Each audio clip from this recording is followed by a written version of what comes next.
Durga jewellers తెలంగాణలో మొట్టమొదటి factory outlet మన కొత్తపేటలో ఫిబ్రవరి 14న గొప్ప శుభారంభం. నమస్తే, వెల్కమ్ టు సుమన్ టీవీ. నేను మీ యామ్ని. ప్రస్తుతం మనతో ఉన్నారు జ్యోతిష్య వాస్తు పురాణ ఆగమ శాస్త్ర పండితులు కొత్తపల్లి సురేష్ శర్మ గారు ఉన్నారు. వారితో మాట్లాడదాం. నమస్కారం గురుగారు. ఆయుష్మతి తల్లి.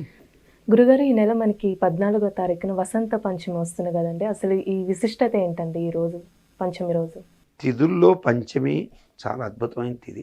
దాంట్లో పక్కన పెట్టేద్దాం, శుక్లపక్షం వృద్ధి కలిగేది.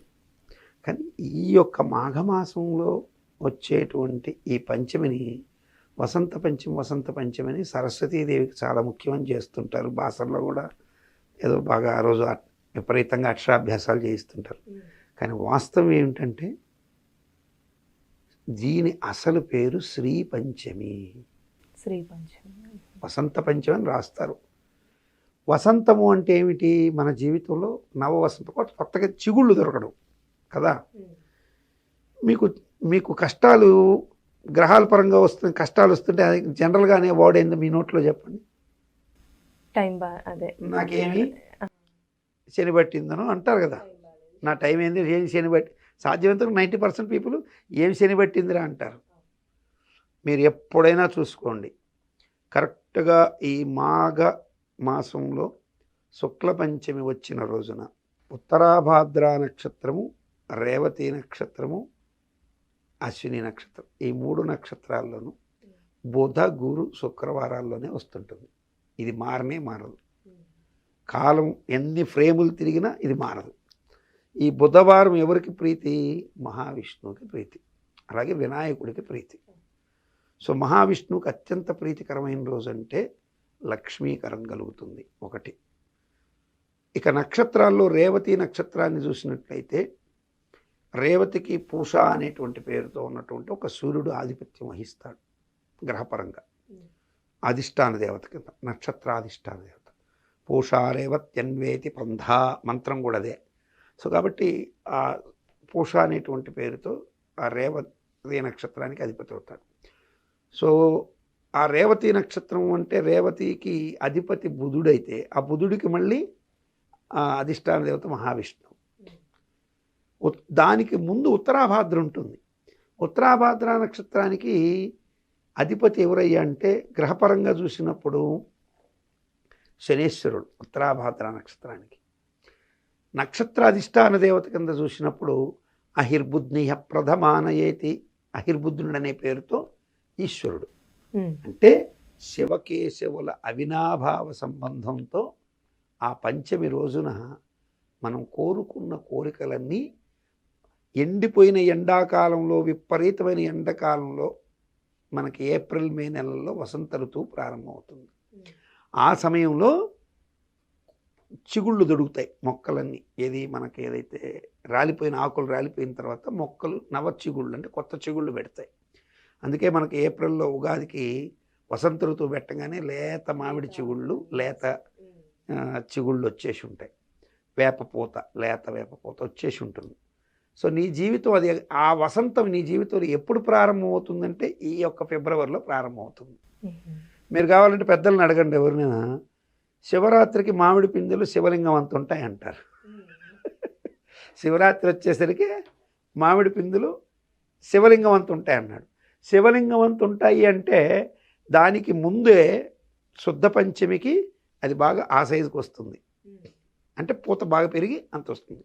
ఆ మామిడికాయ ఎలాగైతే వృద్ధి నొందుతూ, పూతతో పాటు వృద్ధి నొందుతూ శివలింగం అంత అయ్యిందో, ఆ తర్వాత మనకి చైత్రమాసం ఉగాది వచ్చేసరికి బాగా మామిడికాయ మనకి వగరు పులుపు కలిపి మనం ఉగాది పచ్చట్లు వేసుకుంటాము. అంత గొప్పగా మన జీవితంలో చిగుళ్ళు తెచ్చేటువంటి గొప్ప, అంటే కష్టాల నుంచి ఉపశమనం ఇచ్చేటువంటి పంచమి. ఈనాడు లక్ష్మీనారాయణులకి, బుధవారం వినాయకుడికి చాలా ప్రీతి కూడా. అశ్విని నక్షత్రం బుధవారం పంచమి ప్రాప్తిస్తే బుధవారం రోజున వినాయకుడికి ఆ రోజు మీరు లక్ష్మీ గణపతి ఆరాధన చేస్తే సకల శుభాలు కలుగుతాయి. సో బుధవారం, గురువారం, శుక్రవారం ఈ 3 వారాల్లోనే వస్తుంటుంది, ఇంక నో డౌట్ అట్ ఆల్. మీరు కావాలంటే ఎప్పుడైనా చెక్ చేసుకోవచ్చు. ఈ బుధ గురు శుక్రవారాల్లో ఎక్కువ ప్రాప్తిస్తుంటుంది. మోస్ట్ ఆఫ్ ది టైం 90% అట్టే ఉంటుంది. సో ఈ రోజుల్లో మీరు లక్ష్మీ పూజ, లక్ష్మీనారాయణ పూజ చక్కగా మహావిష్ణువుని తులసితోనూ, లక్ష్మీదేవిని తామర పూలతోనూ, ఈశ్వరుణ్ణి బిల్వపత్రాలతోనూ, వినాయకుడిని గరికతోనూ, చక్కగా మోదకాలతోనూ పూజ చేసుకుంటే నిస్సంశయంగా అలక్ష్మీకరమైనటువంటి దోషాలు తొలగి మంచి శుభాలు కలుగుతాయి.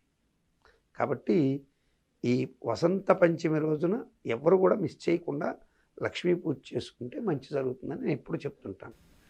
మీరు చేయడంలో ఇందులో ఏమి మీరు ఏదో అని లక్ష్మీదేవి పూజ చేయమన్నారని మీకు శక్తి ఉంటే మీరు ఎంతైనా చేసుకోవచ్చు. కానీ ప్రత్యేకంగా మీరు బంగారు తామర పూలతో పూజ చేసిన అమ్మవారు తృప్తిని అందదు. ఇది గుర్తుపెట్టుకోండి. చక్కగా కోనేటి నుంచి తెచ్చిన తామర పువ్వుని శుభ్రపరిచి చక్కగా అంత పచ్చకర్పూరపు పొడిని చేతికి తీసుకుని దాని మీద లైట్ కట్ట లేపనం చేసి అది అమ్మవారికి సమర్పిస్తే అత్యంత ఆనందభరితమయ్యి అమ్మవారు నీకు మంచి సంపదలు ఇస్తుంది. బిల్వపత్రాల్లో సాక్షాత్ అమ్మవారు ఉంటుంది. బిల్వపడము, బిల్వపత్రాలు.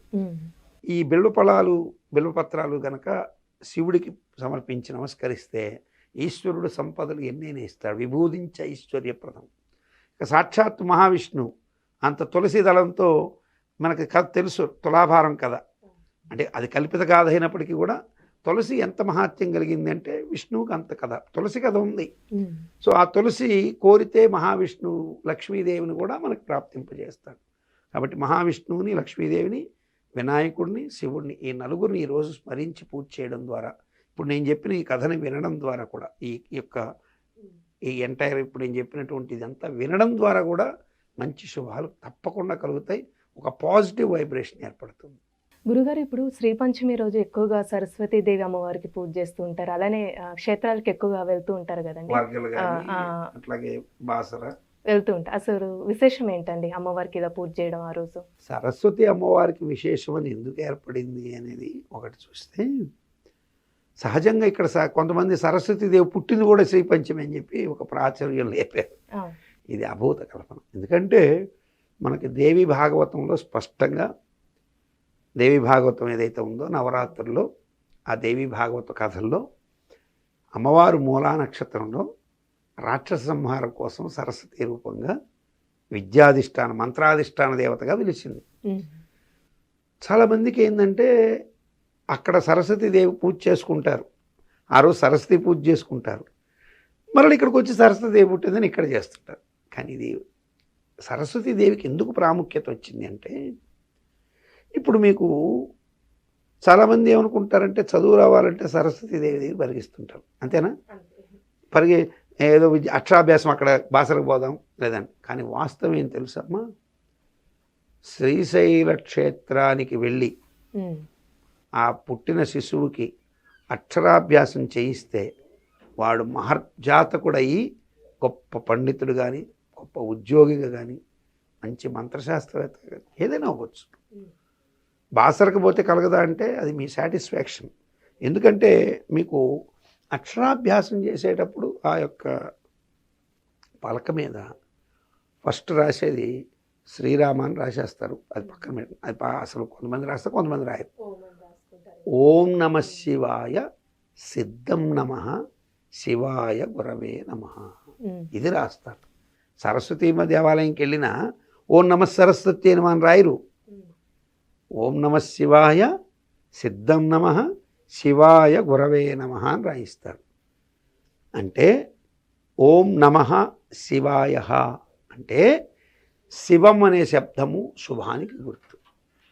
ఇతని జీవితం ఈరోజు ఈ పలక పట్టుకొని ఏదైతే ఇతను రాస్తున్నాడో ఈరోజు రాసే రాతలన్నీ ఇతనికి శుభమును కలిగించుగాక, శుభమునకు సిద్ధముగా ఉండుగాక.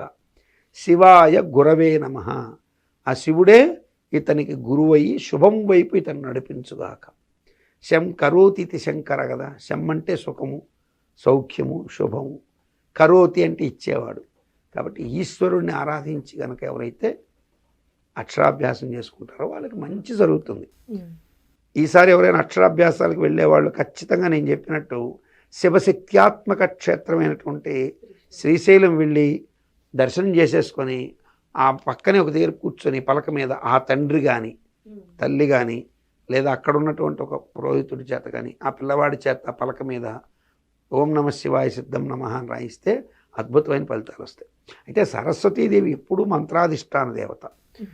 సరస్వతీదేవి యొక్క ఏంటంటే మీకు లక్ష్మి ఉన్నా లక్ష్మి రావడానికి కారణమైనటువంటిది మామూలుగా రాదు. ఆమె సరస్వతి మూలకం జ్ఞానం ఉన్నవాడి దగ్గరికి లక్ష్మి వస్తుంది. కాబట్టి విద్వాన్ సర్వత్ర పూజయేత్ అన్నారు. సో అమ్మవారు జ్ఞానాధిష్టాన దేవత కాబట్టి ఆమె అనుగ్రహంతో ఎక్స్ట్రాడినరీ విద్యలు వస్తాయి మనిషికి. ముందు ప్రాథమిక విద్యలన్నీ ఈశ్వరుడే ఇస్తాడు.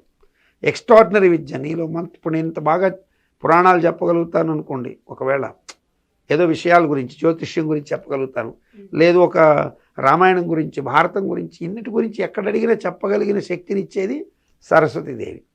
అందుకే ఆమె అనుగ్రహం కోసం ఈ పంచమి రోజును కూడా పూజ చేసుకోవడం తప్పులేదు. కానీ వాస్తవంగా అయితే సరస్వతీదేవి మూలా నక్షత్రంలో నవరాత్రుల్లో దేవి నవరాత్రుల్లో ఉద్భవించినట్టుగా మనకు పురాణం. ఈ పంచమి రోజు ఆ తల్లిని స్మరించుకోవడం ద్వారా మన కొత్త జీవితం కూడా ప్రారంభమవుతుంది. తప్పేమీ లేదు, చేసుకోవచ్చు. చాలా చక్కగా తెలియజేశారు గురుగారు. ధన్యవాదాలండి.